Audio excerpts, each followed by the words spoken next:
Chapter 28 of Mansfield Park by Jane Austen. Her uncle and both her aunts were in the drawing-room when Fanny went down. To the former she was an interesting object, and he saw with pleasure the general elegance of her appearance. And her being in remarkably good looks, the neatness and propriety of her dress was all that he would allow himself to commend in her presence. But upon her leaving the room again soon afterwards, he spoke of her beauty with very decided praise. "Yes," said Lady Bertram, "she looks very well. I sent Chapman to her." "Look well! Oh, yes," cried Mrs. Norris. "She has a good reason to look well with all her advantages, brought up in this family as she has been, with all the benefit of her cousin's manners before her. Only think, my dear Sir Thomas, what extraordinary advantages you and I have been the means of giving her. The very gown you have been taking notice of is of your own generous present to her when dear Mrs. Rushworth married. What would she have been if we had not taken her by the hand?" Sir Thomas said no more, but when they sat down to table, the eyes of the two young men assured him that the subject might be gently touched again, when the ladies withdrew, with more success. Fanny saw that she was approved, and the consciousness of looking well made her look still better. From a variety of causes she was happy, and she was soon made still happier, for in following her aunts out of the room, Edmund, who was holding open the door, said, as she passed him, "You must dance with me, Fanny. You must keep 2 dances for me, and any two that you like, except the first." She had nothing more to wish for. She had hardly ever been in a state so nearly approaching high spirits in her life. Her cousin's former gaiety on the day of a ball was no longer surprising to her. She felt it to be indeed very charming, and was actually practising her steps about the drawing-room as long as she could be safe from the notice of her Aunt Norris, who was entirely taken up at the first in arranging and injuring the noble fire which the butler had prepared. Half an hour followed that would have been at least languid under any other circumstance, but Fanny's happiness still prevailed. It was but to think of her conversation with Edmund. And what was the restlessness of Mrs. Norris? What were the yawns of Lady Bertram? The gentlemen joined them, and soon after began the sweet expectation of a carriage, when the general spirit of ease and enjoyment seemed diffused, and they all stood about and talked and laughed, and every moment had its pleasures and its hope. Fanny felt that there must be a struggle in Edmund's cheerfulness, but it was delightful to see the effort so successfully made. When the carriages were really heard, when the guests began really to assemble, her own gaiety of heart was much subdued. The sight of so many strangers threw her back into herself, and besides the gravity and formality of the first great circle, which the manners of neither Sir Thomas nor Lady Bertram were of a kind to do away, she found herself occasionally called on to endure something worse. She was introduced here and there by her uncle, and forced to be spoken to, and to curtsy, and speak again. This was a hard duty, and she was never summoned to it without looking at William, as he walked about at his ease in the background of the scene, and longing to be with him. The entrance of the Grants and Crawfords was a favourable epoch. The stiffness of the meeting soon gave way before their popular manners and more diffused intimacies. Little groups were formed, and everybody grew comfortable. Fanny had the advantage, and, drawing back from the toils of civility, would have begun again most happy, could she have kept her eyes from wandering between Edmund and Mary Crawford. She looked all loveliness, and what might not be the end of it. Her own musings were brought to an end on perceiving Mr. Crawford before her, and her thoughts were put into another channel by his engaging her almost immediately for the first 2 dances. Her happiness on this occasion was a very much à la morte, finally checkered. To be secure of a partner at first was a most essential good, for the moment of beginning was now growing seriously near, and she so little understood her own claims as to think that if Mr. Crawford had not asked her, she must have been the last to be sought after, and should have received a partner only through a series of inquiry and bustle and interference, which would have been terrible. But at the same time there was a pointedness in his manner of asking her which she did not like, and she saw his eye glancing for a moment at her necklace, with a smile. She thought there was a smile, which made her blush and feel wretched. And though there was no second glance to disturb her, though his object seemed then to be only quite agreeable, she could not get the better of her embarrassment, heightened as it was by the idea of his perceiving it, and had no composure till he turned away to someone else. Then she could gradually rise up to the genuine satisfaction of having a partner, a voluntary partner, secured against the dancing began. When the company were moving into the ballroom, she found herself for the first time near Miss Crawford, whose eyes and smiles were immediately and more unequivocally directed at her brother's had been, and who was beginning to speak on the subject, when Fanny, anxious to get the story over, hastened to give the explanation of the second necklace, the real chain. Miss Crawford listened, and all her intended compliments and insinuations to Fanny were forgotten. She felt only one thing, and her eyes brightened as they had before. Showing that they could yet be brighter, she exclaimed with eager pleasure, "Did Edmund? That was like himself. No other man could have thought of it. I honor him beyond expression." And she looked around as if longing to tell him so. He was not near. He was attending a party of ladies out of the room, and Mrs. Grant coming up with the two girls, and taking an arm of each, they followed with the rest. Fanny's heart sunk, and there was no leisure for thinking long even of Miss Crawford's feelings. They were in the ballroom, the violins were playing, and her mind was in a flutter that forbade its fixing on anything else. She must watch the general arrangements, and see how everything was done. In a few minutes, Sir Thomas came to her and asked if she were engaged, and the "Yes, sir, to Mr. Crawford" was exactly what he had intended to hear. Mr. Crawford was not far off. Sir Thomas brought him to her, saying something which discovered to Fanny that she was to lead the way and open the ball, an idea that had never occurred to her before. Whenever she had thought of the minutiae of the evening, it had been a matter of course that Edmund would begin with Miss Crawford, and the impression was so strong that though her uncle spoke the contrary, she could not help an exclamation of surprise, a hint of her unfitness, an entreaty even to be excused. To be urging her opinion against Sir Thomas's was a proof of the extremity of the case, but such was her horror at the first suggestion that she could actually look him in the face and say that she hoped it might be settled otherwise. In vain, however. Sir Thomas smiled, tried to encourage her, and then looked too serious and said too decidedly, "It must be so, my dear," for her to hazard another word, and she found herself the next moment conducted by Mr. Crawford to the top of the room, and standing there to be joined by the rest of the dancers, couple after couple, as they were formed. She could hardly believe it.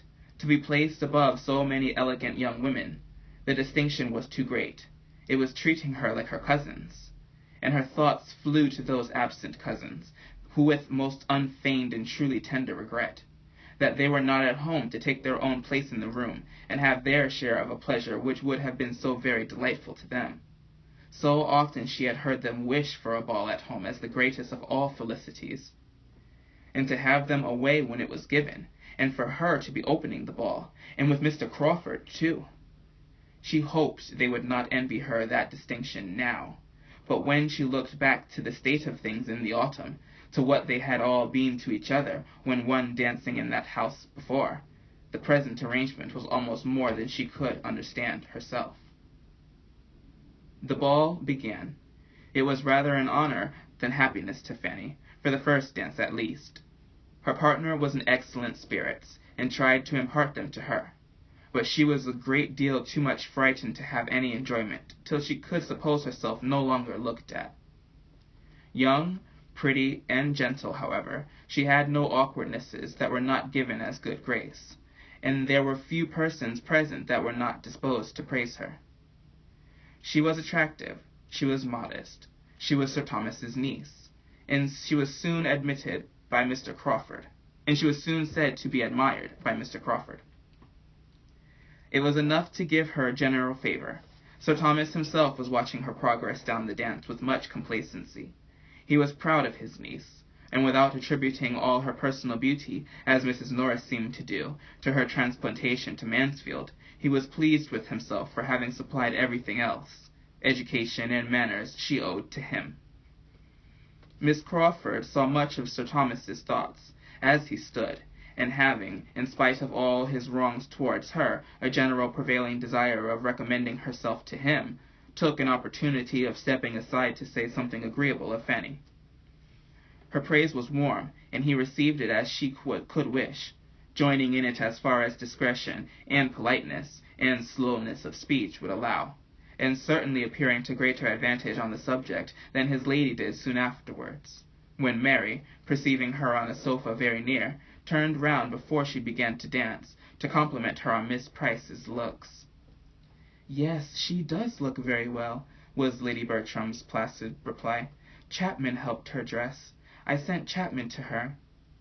Not but that she was really pleased to have Fanny admired, but she was so much more struck with her own kindness in sending Chapman to her that she could not get it out of her head. Miss Crawford knew Mrs. Norris too well to think of gratifying her by commendation of Fanny. To her it was as the occasion offered. "Ah, ma'am, how much we want dear Mrs. Rushworth and Julia tonight." And Mrs. Norris paid her with as many smiles and courteous words as she had time for, amid so much occupation as she found for herself in making up card tables, giving hints to Sir Thomas, and trying to move all the chaperons to a better part of the room. Miss Crawford blundered most towards Fanny herself in her intentions to please. She meant to be giving her little heart a happy flutter, and filling her with sensations of delightful self-consequence, and, misinterpreting Fanny's blushes, still thought she must be doing so, when she went to her after the 2 first dances, and said with a significant look, "Perhaps you can tell me why my brother goes to town tomorrow. He says he has business there, but will not tell me what. The first time he ever denied me his confidence. But this is what we all come to. All are supplanted sooner or later. Now I must apply to you for information. Pray, what is Henry going for?" Fanny protested her ignorance as steadily as her embarrassment allowed. "Well, then," replied Miss Crawford, laughing, "I suppose it must be purely for the pleasure of conveying your brother, and of talking of you by the way." Fanny was confused, but it was the confusion of discontent, while Miss Crawford wondered she did not smile, and thought her over-anxious, or thought her odd, or thought her anything rather than insensible of pleasure in Henry's attentions. Fanny had a good deal of enjoyment in the course of the evening, but Henry's attentions had very little to do with it. She would much rather not have been asked by him again so very soon, and she wished that she had not been obliged to suspect that his previous inquiries of Mrs. Norris about the supper hour were all for the sake of securing her at that part of the evening. But it was not to be avoided.